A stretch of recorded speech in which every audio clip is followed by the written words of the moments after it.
मेरे बच्चों, आपने 12th क्लास मैथमेटिक्स के चैप्टर 1 रिलेशन एंड फंक्शन यानी संबंध एवं फलन के लेक्चर नंबर 1 में यानी पिछले वीडियो में क्या क्या सीखा।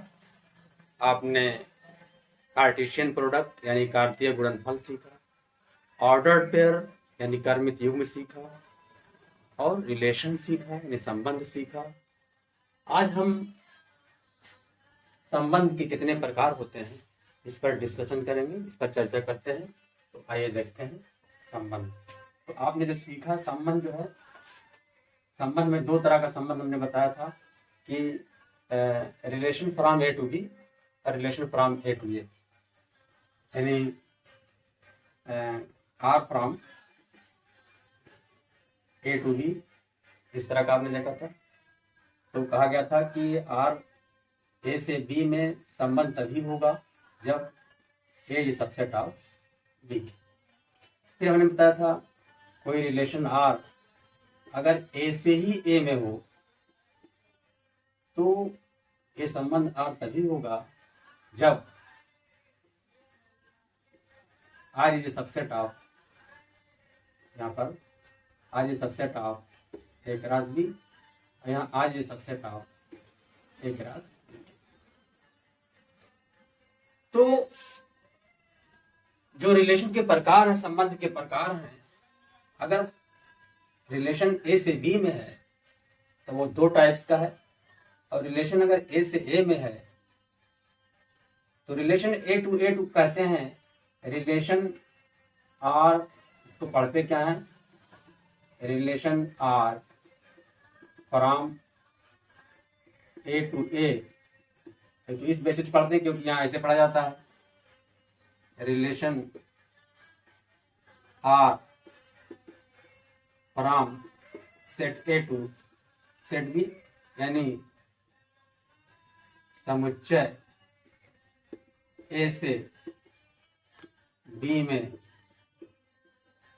संबंध आर है। यहाँ क्या है, समुच्चय ए से ए में संबंध आर है। तो यहाँ इस तरह ना कह करके, जैसे चूंकि इसी की नकल हमने किया है, इसी बेसिस पर लिखा है कि ए से बी में संबंध है, यहाँ ए से ए में है, तो इसके लिए एक स्पेशल पड़ रहा है कि इसको कहते हैं स्पेशली रिलेशन आर इन ए और आर, रिलेशन आर ऑन ए भी लिखा जाता है इसी चीज को, यानी ए में संबंध, ए में संबंध आर, ऐसे कहेंगे ए पर संबंध आर। तो इस तरीके से अगर आप टाइप्स ऑफ रिलेशन देखें, संबंध के प्रकार,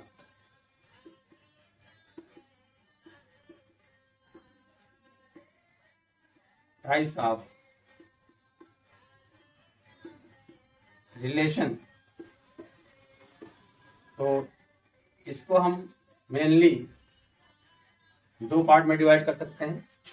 एक तो है ऑन द बेसिस ऑफ, अगर R from A to B है, यदि संबंध R from A to B है तो इसके कितने प्रकार हैं, तब ये दो प्रकार हैं। नंबर एक सार्वत्रिक संबंध, नंबर एक सार्वत्रिक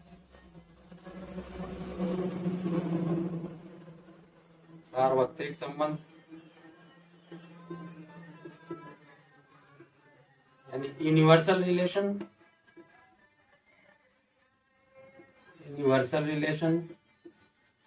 और दूसरा है रिक्त संबंध, या इंग्लिश में कहेंगे एम्प्टी सेट। ठीक है, जब संबंध ए से बी पर है, समुच्चय ए से बी पर है, तब उस संबंध के दो प्रकार, ठीक है। और जब यदि संबंध R from A to A या ए इन आर इन ए हो, तब जो है इसके कितने प्रकार होंगे? तब इसके प्रकार हैं, नंबर एक यूनिवर्सल सार्वत्रिक संबंध,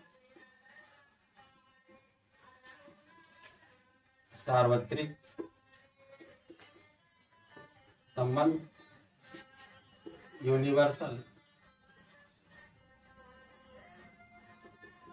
रिलेशन, और दूसरा है रिक्त संबंध,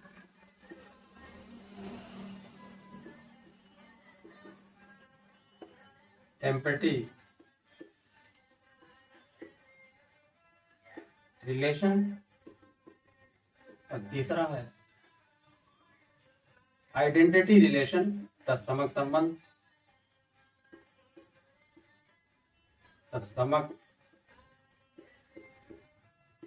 संबंध, आइडेंटिटी रिलेशन। चौथा है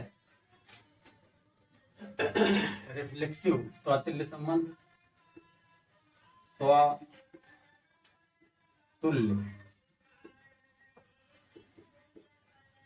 संबंध, इंग्लिश में कहेंगे रिफ्लेक्सिव रिलेशन। पांचवा है सम्मित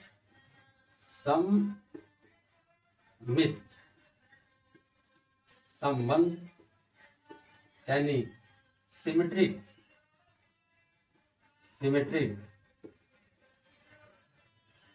रिलेशन। और छठा है संक्रामक संबंध,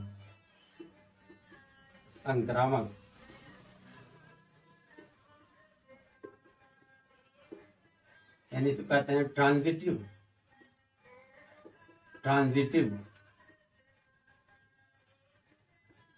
रिलेशन। और सातवां है स्वतुल्य संबंध। क्या है?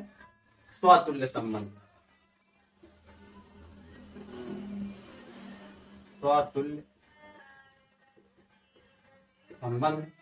इक्विवेलेंस रिलेशन इसे कहते हैं। इक्वी से बना है, इक्विवेलेंस रिलेशन। तो आप जो है, अगर फंक्शन हमारा relation R from A to B है तो दो तरह का रिलेशन होता है। अगर function R from A to A है तो ये 7 तरह के रिलेशन होते हैं।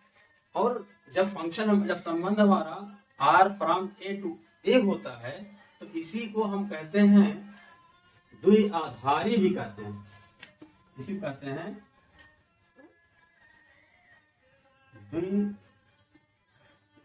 द्विआधारी संबंध, यानी इंग्लिश में कहते हैं बाइनरी, BINARY, बाइनरी रिलेशन भी कहते हैं इसे। जब हमारा रिलेशन इनटू ए होता है या अनटू ए होता है तो उस रिलेशन को बाइनरी रिलेशन कहते हैं या द्विआधारी संबंध कहते हैं। और ये जो है 7 प्रकार के होते हैं। क्लियर? हमको जो है 12th क्लास मैथमेटिक्स में हमारे जो कोर्स में है, बुक में है, वो है ये 4 पढ़ना है। स्वतुल्य संबंध, सम्मित संबंध, संक्रामक संबंध, और ये है स्वतुल्य नहीं बल्कि है ये है तुल्यता संबंध। इसकी हिंदी होती है तुल्यता संबंध। तो हमको ये 4 चीजें पढ़नी है, लेकिन फिर भी यूनिवर्सल रिलेशन और एम्पैथी रिलेशन को हम जो है थोड़ा सा यहाँ एग्जांपल से बता दे रहे हैं। उसके बाद डिटेल इसका इन 4 का हम पढ़ेंगे। तो आप चाहें तो इसकी स्क्रीनशॉट ले सकते हैं, और ताकि हम जो है हम पहले इन दोनों को बता दें। क्लियर? तो सबसे पहले हम आपको सार्वत्रिक संबंध बताते हैं।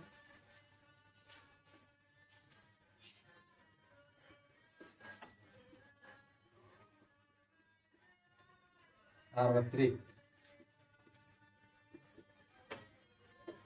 संबंध, यूनिवर्सल रिलेशन। सार्वत्रिक संबंध किसे कहते हैं? समुच्चय ए से समुच्चय बी में यदि कोई रिलेशन आर इस प्रकार हो कि relation R is equal to A cross B. हमने रिलेशन की क्या डेफिनेशन बताई है कि कोई रिलेशन आर तभी रिलेशन होगा यदि आर जो है ए क्रॉस बी का सबसेट। लेकिन जब आर ए क्रॉस बी हो जाता है तब उस रिलेशन को हम यूनिवर्सल रिलेशन कहते हैं। तो डेफिनेशन इसकी देख लीजिए, समुच्चय ए से समुच्चय बी में समुच्चय ए से समुच्चय बी में संबंध आर सार्वत्रिक कहलाता है। सार्वत्रिक कहलाता है यदि R is equal to A cross B. अब आइए इसे एक एग्जाम्पल समझते हैं। एग्जाम्पल यानी उदाहरण। उदाहरण नंबर 1, ए सेट ले रहे हैं, A is equal to 1 2 3 and B is equal to 4 5 6। हम एक क्रॉस बी निकाल लेंगे। एक क्रॉस बी क्या हो जाएगा? 1 4 1 5 1 6 2 4 2 5 2 6 3 4 3 5 3 6। ये हो गया हमारा ए क्रॉस बी। अब एग्जांपल हमने लिया है ए इक्वल टू 2 सेट ए और बी है। इसमें एक रिलेशन को डिफाइन करेंगे हम। माना ए से बी में संबंध आर कोई, माना संबंध R is equal to x Y such that x is less than Y, जहां x belongs to set A and Y belongs to set B. This is equal to x y, order pair हमारा x Y है। तो x क्या चीज है? Set ए का पहला element, Y क्या है? सेट बी का दूसरा एलिमेंट। तो पहला लेंगे तो 1 4 5 6, और शर्त क्या है कि एक्स छोटा होना चाहिए वाई से। तो अब देखिए पहला जो बनेगा ऑर्डर पेयर आर का इस डिफिनेशन के हिसाब से 1 4 बनेगा। तो 1 छोटा है 4 से, ये भी एक्स छोटा है वाई से, 1 छोटा है 4 से। तो 1 4 बन जाएगा, 1 5 बन जाएगा, 1 6 बन जाएगा। फिर 2 4 बन जाएगा, 2 5 बन जाएगा, 2 6 बन जाएगा, 3 4 3 5 3 6, ये बन रहा। अब आप देखिए पहला एलिमेंट जो है दूसरे एलिमेंट से छोटा है, और इसमें यही दिया हुआ कि पहला एलिमेंट जो है दूसरे एलिमेंट छोटा है। तो हमारा रिलेशन जो यही डिफाइन था, ये कौन किस फॉर्म में हमने लिखा है? इसमें समुच्चय निर्माण रूप में लिखा है। इसको हमने रोस्टर फॉर्म में लिख दिया है। तो रोस्टर फॉर्म में लिखते हैं क्योंकि कोई भी सेट है हमेशा रोस्टर फॉर्म में लिखा जाता है, तभी तो हम चेक करेंगे कि जो है ये रिलेशन जो है कि नहीं है। तो अब देखिए रिलेशन आर के जो एलिमेंट हैं 1 4, तो यहाँ भी 1 4 1 5, इसमें भी 1 5 है, 1 6, इसमें भी 1 6 है, 2 4 2 4 2 5 2 5 2 6 2 6 3 4 3 5 3 6 3 4 3 5 3 6। तो इसका मतलब क्या हुआ कि हमारे रिलेशन के जो एलिमेंट हैं ये जो है ए क्रॉस बी के सबसेट हैं। तो सबसेट का मतलब क्या होता है? जैसे आर ये subset of A cross B, इसका मतलब होता है कि R is equal to A cross B भी हो सकता है। तो यहाँ पर क्या है? A cross this is equal to A cross B, A cross B के बराबर ही आर है, तो लिखेंगे चूंकि R is equal to A cross B implies that R क्या है, सार्वत्रिक संबंध है, आर सार्वत्रिक संबंध है, ये हुआ, बात क्लियर हो गई। अब दूसरा हमने बताया था एम्पटी रिलेशन, यानी रिक्त संबंध। दूसरा हमने बताया, यहां लिख देते हैं, दूसरा बताया था रिक्त संबंध, एम्पटी रिलेशन, यानी ऐसा रिलेशन जिसमें कोई एलिमेंट ना हो, ऐसा रिलेशन जिसमें कोई एलिमेंट ना हो, यानी समुच्चय ए से समुच्चय बी में, समुच्चय ए से समुच्चय बी में संबंध आर रिक्त संबंध, रिक्त संबंध कहलाता है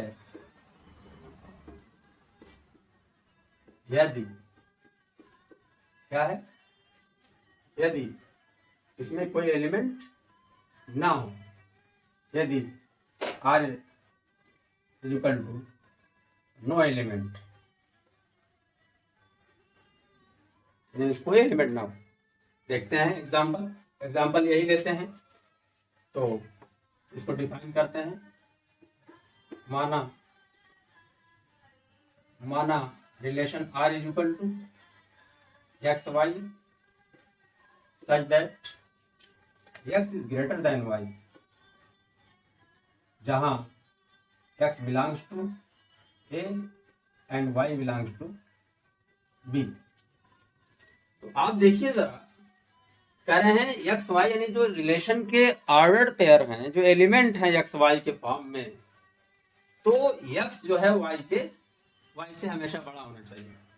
आप बताइए, ए क्रॉस बी में देखिए, हमेशा ऑर्डर पेयर का कर्मित युग्म का पहला अवयव जो है, पहला एलिमेंट है, पहला घटक, वो हमेशा जो है दूसरे वाले से छोटा है। और यहाँ कह रहे हैं कि नहीं, पहला वाला दूसरे वाले से बड़ा होना चाहिए। इसका मतलब कोई इस तरह का रिलेशन बन ही नहीं पा रहा है। इसका मतलब इक्वल टू नो एलिमेंट, यानी कोई एलिमेंट नहीं है इसमें, कोई अवयव नहीं, इस तरह का कोई अवयव नहीं होगा रिलेशन में। इम्प्लाइज दैट आर जो है, रिलेशन आर जो है रिक्त समुच्चय, रिक्त संबंध है, रिलेशन आर रिक्त संबंध है, यानी relation R is a empty relation. Clear. अब उसके बाद हम आते हैं, तो हमारे सिलेबस में मैंने बताया कि ये 4 जो है संबंध है और बाकी नहीं है। तो हम पहला लेते हैं स्वतुल्य संबंध, रिफ्लेक्सिव रिलेशन। आप संबंध समझ चुके हो, अब ये संबंध के प्रकार में है। तो इसको डिफाइन, इसको आप ऐसे डिफाइन कर सकते हो या समझ सकते हो। अगर हम शीशे में अपना चेहरा देखें तो उसमें हम ही दिखेंगे, अगर इसमें हम ही दिखेंगे, या हम पेन को शीशे में दिखाएंगे, पेन जैसे है वैसे दिखेगी। तो इसमें ऐसा, जैसे रिफ्लेक्सिव, इस वर्ड पर जरा गौर करिए आप। रिफ्लेक्शन, रिफ्लेक्स से बना है रिफ्लेक्सिव, और रिफ्लेक्स ही बना है रिफ्लेक्शन। आप फिजिक्स में पढ़े हो, जब कोई लाइट किसी मिरर पर पड़ती है, प्लेन मिरर पर, तो वहां पर क्या होता है, रिफ्लेक्शन होता है। ऐसे ही रिफ्लेक्शन ऑफ लाइट, यानी आपने, तो रिफ्लेक्शन ऑफ साउंड भी होता है। तो यहाँ पर क्या होगा, हम देख रहे हैं शीशे में तो हम ही दिखाई दे रहे हैं। इसका मतलब जो ऑर्डर पेयर होगा उसमें जो कंपोनेंट होंगे ऑर्डर पेयर के, वो सेम होंगे। तो रिफ्लेक्सिव रिलेशन में जो है, अगर जो एलिमेंट हैं रिलेशन के, उसके हर ऑर्डर पेयर के फर्स्ट कंपोनेंट यानी प्रथम घटक और दूसरे कंपोनेंट यानी दूसरा घटक सेम हो तो उस रिलेशन को स्वतुल्य संबंध कहेंगे। डिफाइन करते हैं, किसी समुच्चय ए में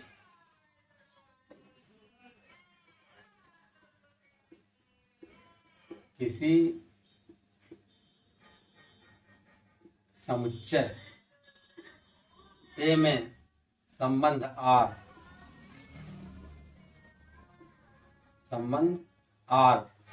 स्वतुल्य कहलाएगा, स्वतुल्य कहलाता है या कहलाएगा यदि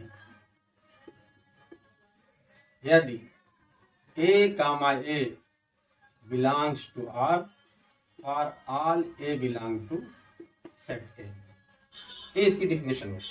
आप देख रहे हैं ऑर्डर्ड पेयर जो है, जो क्रमित युग्म में है, पहला घटक और दूसरा घटक सेम होना चाहिए। तो रिलेशन जो रहेगा अगर उसमें सेम है तो उसको हम क्या कहेंगे, स्वतुल्य संबंध कहेंगे। उम्मीद है आप समझ गए होंगे, लेकिन एक एग्जांपल से और क्लियर होगा। एग्जांपल लेते हैं,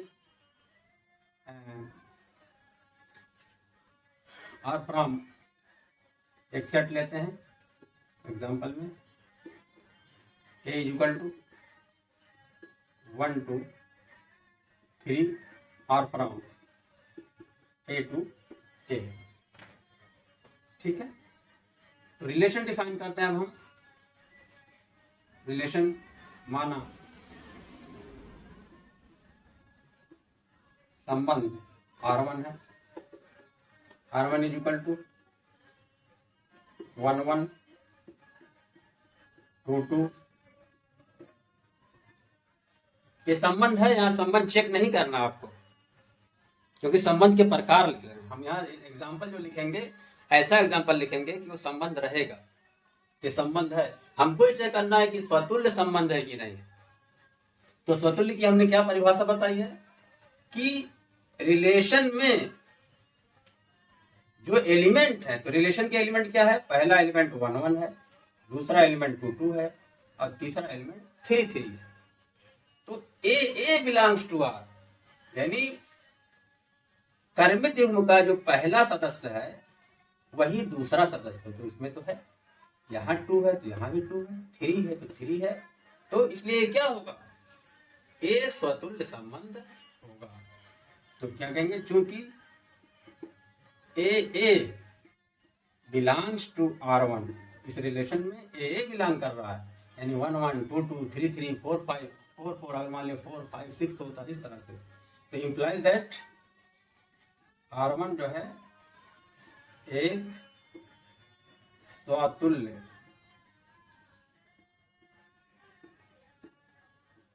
संबंध है। क्लियर होगी बातें। अब दूसरा रिलेशन दे रहे हैं, दूसरा रिलेशन डिफाइन कर रहा है। माना संबंध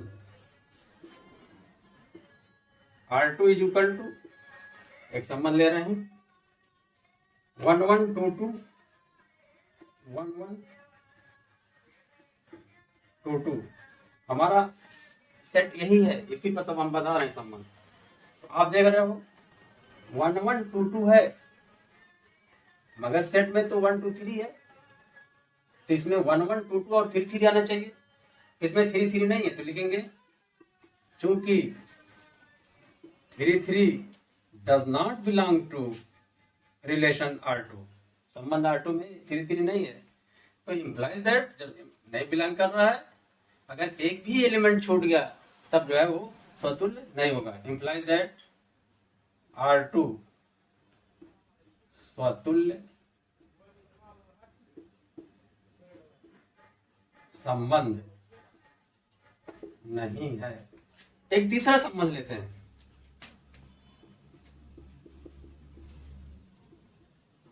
माना संबंध R3 इक्वल टू 1 1 2 2 3 3 1 1 2 2 3 3 1 2 2 1 1 2 2 1 3 1। ये हमने तीसरा संबंध लिया। अब इसको चेक करना है कि जो है स्वतुल्य है कि नहीं है। तो वही है ए बिलोंग टू R3। तो आप देखिए इसमें 1 1 हो सकता है, 2 2 हो सकता है, 3 3 हो सकता है। तो यहाँ पर देखिए 1 1 है, 2 2 है, 3 3 है। अब आप कहोगे कि ये सब क्या आ गए, तो इससे अगर और एलिमेंट हैं एक्स्ट्रा तो इससे कोई फर्क नहीं पड़ता, लेकिन ए बिलोंग टू होना चाहिए उस रिलेशन में। तो लिखेंगे क्योंकि ए बिलोंग्स टू R3। तो ए कितने हो सकते हैं इसमें, सेट ए में सेट इक्वल टू 1 2 3 है, तो ए कितने होंगे, 1 1 होगा, 2 2 होगा, 3 3 होगा। तो इसमें 1 1 है, 2 2 है, 3 3 है। बाकी एलिमेंट चाहे जो हो एक्स्ट्रा, उससे कोई लेना देना है। हाँ अगर इसमें ये ना होता, अगर तो लिखेंगे अगर ये ना होता, कोई एक ना होता, 1 1 2 2 1 2 ये होता, अगर एक ना होता तो हम कहते हैं क्योंकि 3 3 does not belong to R3, therefore जो है संबंध है ये स्वतुल्य नहीं होगा। तो चूंकि 1 1 2 2 3 3 है और बाकी जो एक्स्ट्रा से कोई लेना देना है, तो लिखेंगे चूंकि A belongs to R3 implies that R3 स्वतुल्य संबंध है। आप समझ गए होंगे, ये उम्मीद है। 3 एग्जाम्पल दिया, इस तरह से आप बहुत से जो है रिलेशन को डिफाइन करके आप चेक कर सकते हो कि वो स्वतुल्य है कि नहीं। क्लियर। अब दूसरा संबंध हम देखते हैं, सममित संबंध, जिसे इंग्लिश में कहते हैं सिमेट्रिक रिलेशन। तो इसको पहले हम अपने लाइफ से जोड़ते हैं। सिमेट्री किसे कहते हैं? आप किसी न किसी क्लास में सिमेट्री या सममित पढ़ चुके हो। जैसे हम अपने चेहरे को ही देख लें, अगर नाक के मिड पॉइंट पे और मत्थे के मिड पॉइंट पर ऐसे लंबाई से जो है ऐसे एक लाइन खींची जाए, तो हमारा दाहिने साइड का जो चेहरे का पार्ट होगा और बाएं साइड का जो चेहरे का पार्ट होगा, यही दोनों सिमेट्री कहलाती है, सममित कहलाती है। एक दूसरा एग्जांपल हम लेते हैं, किसी भी प्लांट की आप पत्ती तोड़ लीजिए। आप पत्ती में देख रहे होंगे मोटी सी बीच में नस होती है, वेन होती है। तो उसके दाहिने तरफ यानी उसके एक तरफ और दूसरी तरफ आप अगर शेप देखोगे तो एकदम सेम होगा। तो बीचों बीच के एक तरफ और दूसरी तरफ वो दोनों एक दूसरे के सिमेट्री कहलाएंगे, सममित कहलाएंगे। एक मैं तीसरा एग्जांपल लेता हूं। आप एक वर्गाकार कागज ले लीजिए, वर्गाकार दफ्ती का टुकड़ा ले लीजिए, उसका विकर्ण खींचिए और विकर्ण पर मोड़ दीजिए। तो मोड़ने के बाद फिर उसको खोल दीजिए, तो 2 पार्ट बन जाएगा। दोनों पार्ट जो आएंगे वो सिमेट्री होंगे, सममित होंगे। मैं समझता हूं कि आप इस चीज को समझ गए होंगे। आइए देखते हैं, इसको डिफिनेशन देते हैं। पहले किसी समुच्चय ए में संबंध R सममित संबंध कहलाएगा। सममित कहलाता है यदि कोई एलिमेंट ए भी हो, उसमें A B belongs to R implies that BA belongs to R or all AB belongs to A। Clear? यानी जो रिलेशन हमारा डिफाइन है उसमें उस रिलेशन के जो एलिमेंट होंगे उसमें अगर कोई एलिमेंट ए बी है तो उसी रिलेशन में बी ए भी होना चाहिए। अगर ऐसा है तो उसको हम सममित संबंध कहेंगे। अगर उस रिलेशन में बी ए नहीं है तो उसे सममित नहीं कहेंगे। फॉर एग्जाम्पल, अगर उस रिलेशन में 1 2 है तो 2 1 आना चाहिए। अगर उसमें 3 4 है तो उसमें 4 3 भी होना चाहिए। अगर ऐसा नहीं है तो उसे हम रिलेशन सिमेट्रिक रिलेशन नहीं कहेंगे, सममित संबंध नहीं कहेंगे। ये बहुत इंपॉर्टेंट है बेटा। इन जो हमने 4 हैं, इन चारों पर पूरी एक्सरसाइज हमारी भरी पड़ी हुई है। इसी में से बोर्ड में एग्जाम पूछे जाते हैं, तमाम कॉम्पिटिशन पूछे जाते हैं, इसलिए इसको समझना बहुत जरूरी है। इसमें कोई फार्मूला नहीं कि फार्मूला रट करके आप फटाफट उस पर लगा दो, a प्लस बी का whole square equal to A square plus B square plus 2 उसमें वैल्यू पुट कर दो, फटाफट निकाल दो, या sine 2 theta equal to 2 sine theta 2 cos theta, या जो भी फार्मूले से आप क्वेश्चन सॉल्व करते हो। यहाँ आपको दिमाग लगाना है, इसलिए ये फंडामेंटल बिल्कुल क्लियर होना चाहिए। ये समझने की चीज है, समझोगे तभी कर पाओगे, वरना नहीं कर पाओगे। एक एक बारीकी आपको समझनी है, इसलिए मैं इसको बहुत ही डिटेल में हर तरह से मैं आपके मेमोरी में इसको फीड करने की कोशिश कर रहा हूं। एग्जाम्पल लेते हैं, क्योंकि एग्जाम्पल से ज़्यादा समझ में आएगा। कोई सेट लेते हैं ए इक्वल टू, जिसके एलिमेंट हैं 1 3 और रिलेशन इन ए है। रिलेशन इन ए को आर प्राइम ए टू ए भी लिखते हैं, आप जानते हो। रिलेशन इन ए की बातें हो रही है, not relation from A to B. तो माना संबंध R1, अब संबंध को हम डिफाइन कर रहे हैं, तो संबंध जब आ जाएगा तो उसको चेक करेंगे कि है कि नहीं है, सम्मित है कि नहीं है। तो संबंध कोई R1 लिखते हैं इस सेट के आधार पर 1 2 2 1 2 3 3 2 1 3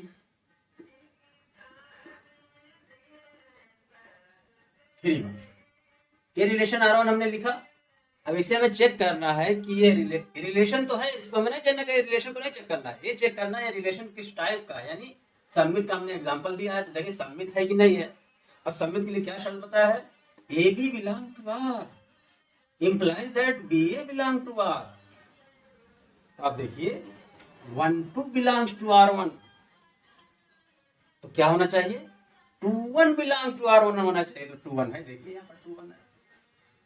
फिर देखिए 2 3 belongs to R1, तो क्या होना चाहिए इसका उल्टा 3 2 belongs to R2 है यहाँ पर। फिर देखिए 1 3 belongs to this relation, तो 1 3 का क्या हो जाएगा 3 1, तो 3 1 भी यहाँ पर है। इसका मतलब ये हमारा रिलेशन कैसा होगा, कैसा संबंध होगा, सम्मित होगा। तो चूंकि A B belongs to R1, क्योंकि रिलेशन को हमने R1 माना है, implies that BA belongs to R1, therefore R1 क्या है, सम्मित संबंध है, सम्मित संबंध है। क्लियर बात हो गई। अब एक दूसरा एग्जांपल लेते हैं। माना संबंध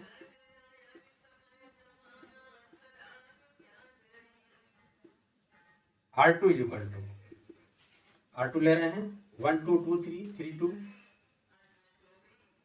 1 2 2 3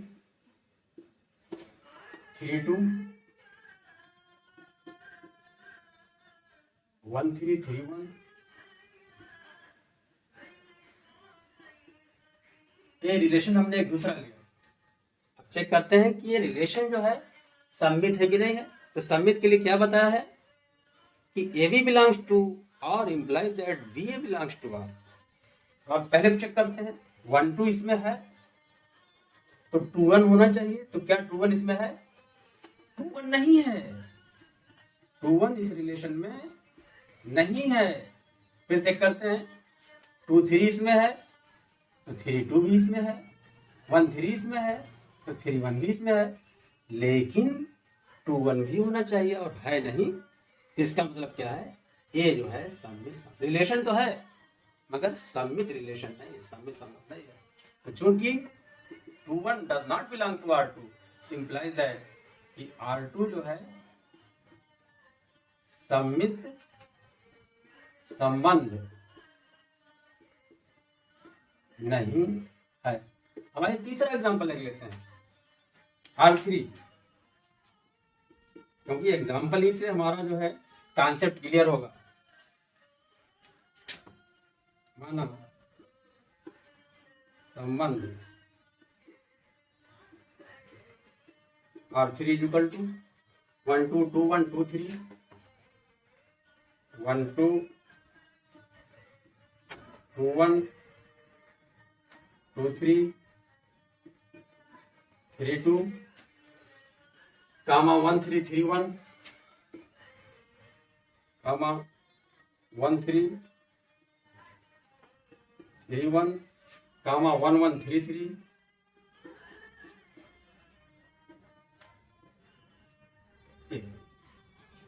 एक रिलेशन हमने R3 डिफाइन किया, यहाँ पर लिखा। अब चेक करते हैं कि जो है सममित है कि नहीं सममित है। तो आप देखिए 1 2 है तो इसका उल्टा क्या हो जाएगा 2 1, तो 2 1 होना चाहिए, तो 2 1 है। 2 3 है तो इसमें 3 2 भी है। 1 3 है तो 3 1 भी है। अब इस पर आते हैं 1 1, तो 1 1 जब आप ये लिखते हो 1 2 का 2 1 लिखते हो सिमेट्री, तो 1 1 का तो जब इस 1 को यहां कर देंगे 1 2 से 2 1 कैसे आया, 1 2 से 2 1 कैसे आया कि 1 की जगह पर 2 कर दिया आपने और 2 की जगह पर 1 कर दिया। ऐसे 1 1 में जो है तो 1 की जगह पर इसको कर दो तो 1 ही आएगा, इस 1 की जगह पर इसको कर दो तब भी 1 1 आएगा। इसका मतलब जो है ये भी सही है, 1 1 भी है, 3 3 भी अगर आ रहा है, 2 2 भी आ रहा है, तो ये सब जो है ये हमारी जो है डेफिनेशन को फॉलो कर रहे हैं, फुलफिल कर रहे हैं कंडीशन।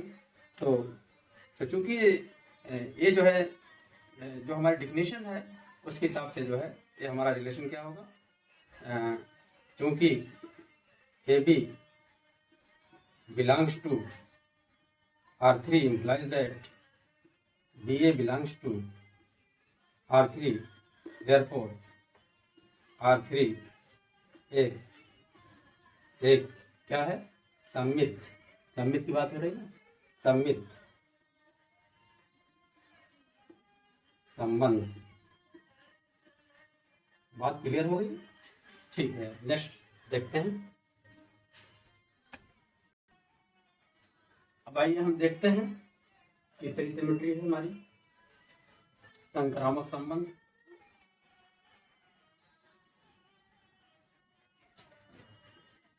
नंबर 3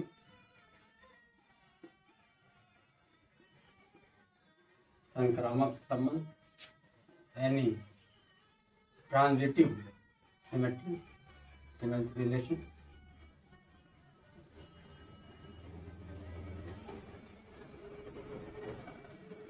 ट्रांजिटिव रिलेशन हमारा तीसरा किसी समुच्चय में संबंध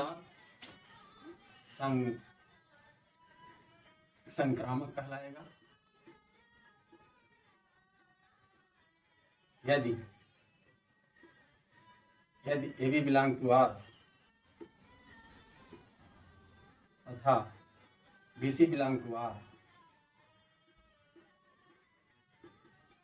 implies that AC belongs to R। बेटा बहुत क्लियर है, किसी रिलेशन में AB अगर है और BC भी है तो उसमें AC भी होना चाहिए। इसको आप भी समझ सकते हो, AB और BC रिलेशन में है तो आप देख रहे हैं ये B यहाँ पर भी है, यहाँ पर भी है, तो जो तीसरा एलिमेंट होगा वो क्या होगा AC होगा। तो अगर किसी रिलेशन में AB भी है BC भी है तो AC भी होना चाहिए। जैसे 1 2 है और 2 3 है, तो यहाँ पर देखिए 2 है, यहाँ पर भी 2 है, तो उस रिलेशन में ए वाला भी होना चाहिए, यानी 1 3 भी होना चाहिए। अगर ऐसा है तो रिलेशन संक्रामक होगा, ट्रांजिटिव होगा, अन्यथा नहीं होगा। बहुत आसान है, आइए देखते हैं एग्जाम्पल से क्लियर होगा। एग्जाम्पल नंबर 1, तो सेट हमने ले लिया, मान लिया set A equal to 1 2 3 element इसके हैं, इसी में हमारा रिलेशन डिफाइन है, यानी R from A to A, या कहेंगे आर इन ए या आर ऑन ए। संबंध ए पर या संबंध ए में, दोनों तरह से लिखा भी जाता है, पढ़ा भी जाता है, इसलिए आप सब जाने चाहिए। तो पहला रिलेशन हम लिखते हैं। पहला रिलेशन माना संबंध R1 लेते हैं पहले संबंध, इज इक्वल टू 1 2 2 3 और 3 1। ये रिलेशन है। ये चेक करना है कि बताओ ये संक्रामक है कि नहीं है। क्या हमने बताया है कि 1 2 यहां पर 2 है, यहां पर भी 2 है, तो अगला जो है 1 3 भी होना, ये 1 3 भी होना चाहिए, या 1 2 2 3 तो 1 3 भी होना चाहिए। तो 1 3 है, गलत लिख रहा है, ये 1 3, तो 1 3 है कि नहीं है। तो लिखेंगे चूंकि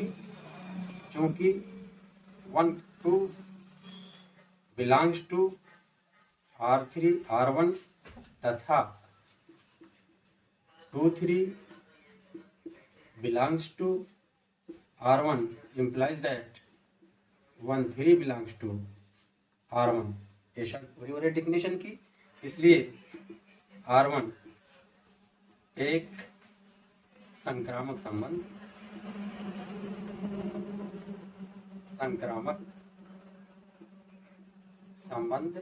है। बात क्लियर हो गई। दूसरा एग्जांपल लेते हैं, दूसरा रिलेशन लिखते हैं। माना संबंध R2 इज इक्वल टू 1 2 2 3 1 3 1 2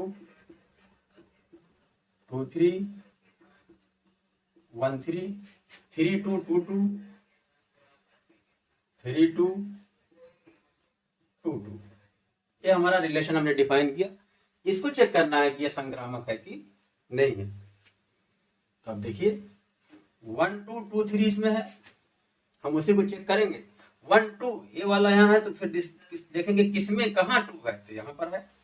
तो देखिए 1 2 और 2 3 है यहाँ पर, तो क्या होना चाहिए इसमें 1 3 होना चाहिए। तो 1 2 2 3 है, तो हमारा 1 3 भी आ गया। बात क्लियर हो गई। अब 3 2 और 2 2 है, तो अब देखिए 2 3 और 3 2 2 3 3 2 है यहाँ पर, तो यहाँ पर भी 3 है, यहाँ पर भी 3 है, यानी ए बी और बी ए डिफिनेशन लिया गया था। तो क्या होना चाहिए इसमें 2 2 भी होना चाहिए। तो 2 2 है कि नहीं है, आप देख लीजिए, यहाँ पर 2 2 भी है, 2 3 3 2, तो 2 2 होना चाहिए, तो 2 2 भी है हमारा। इसका मतलब जो है इस रिलेशन में जो है जो एलिमेंट है वो जो हमारी डिफिनेशन है उसको फॉलो कर रहे हैं। तो देयरफॉर तो लिखेंगे, क्योंकि जनरलाइज कर सकते हैं, ए बी बिलोंग्स टू R2 तथा B C belongs to R2 implies that AC belongs to R2। इसको फॉलो कर रहे हैं, इसलिए R2 कैसा संबंध है, संक्रामक संबंध है, संक्रामक संबंध है। क्लियर बेटा। एक तीसरा एग्जांपल लेते हैं, तीसरा रिलेशन लेते हैं। माना संबंध R3 इज इक्वल टू 1 2 1 2 2 3 1 3 3 2 2 2 3 2 तक ही रहने देते हैं। क्या हमने तीसरा एग्जांपल लिया, संबंध लिया। अब चेक करते हैं कि 1 2 इसमें है और 2 3 है, तो यहाँ पर 2 है, यहाँ पर 2 है, तो 1 3 होना चाहिए। तो 1 3 है कि नहीं है यहाँ पर। फिर 2 3 और 3 2 है, तो 2 3 3 2 से क्या बनेगा 2 2। तो 2 2 है कि नहीं है इसमें, इसमें 2 2 नहीं है, तो लिखेंगे चूंकि 2 2 does not belong to this relation, यानी रिलेशन 3, देयरफॉर R3 संक्रामक संबंध, संक्रामक संबंध नहीं है। क्लियर। तो हमने 3 एग्जांपल दिया, आपको समझाने की कोशिश किया। उम्मीद करता हूँ कि आप अच्छी तरह समझ गए होंगे। इस तरह से आप बहुत से एग्जांपल लेकर के खुद चेक कर सकते हैं। क्लियर। वो हमारा चौथा संबंध है और लास्ट है तुल्यता संबंध, इक्विवेलेंस रिलेशन। तो आपने जो है रिलेशन इन ए में 3 संबंध को समझा। क्या समझा आपने? स्वतुल्य समझा, सममित समझा और संक्रामक समझा। अगर तीनों वाकई में आप समझ गए हो तो इसको समझने में कोई दिक्कत नहीं, क्योंकि उसी का प्रयोग इसमें किया गया है। यानी किसी समुच्चय ए में कोई संबंध R तुल्यता संबंध कहलाएगा। तुल्यता माने इक्विवेलेंस संबंध कहलाता है यदि संबंध R नंबर एक क्या हो, स्वतुल्य हो,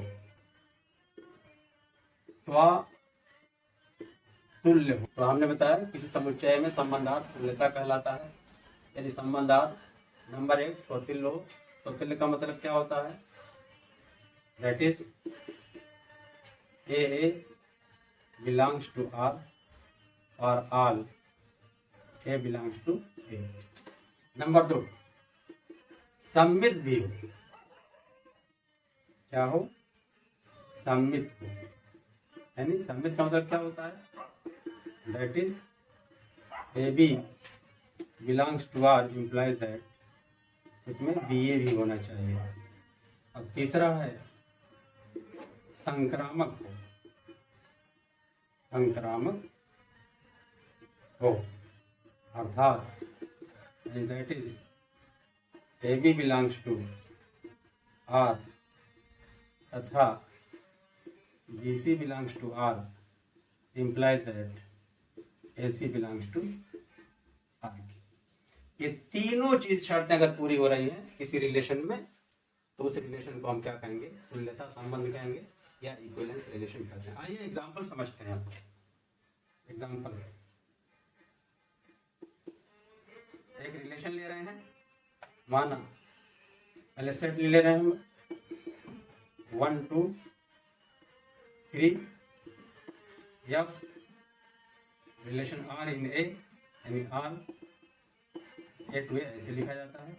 रिलेशन को डिफाइन करते हैं R इज इक्वल टू, माना relation R is equal to 1 1 2 2 3 3 1 1 2 2 3 3 1 2 और 2 1। अब इसको चेक करिए कि क्या है, स्वतुल्य है कि नहीं है। तो स्वतुल्य के लिए क्या बताया गया है?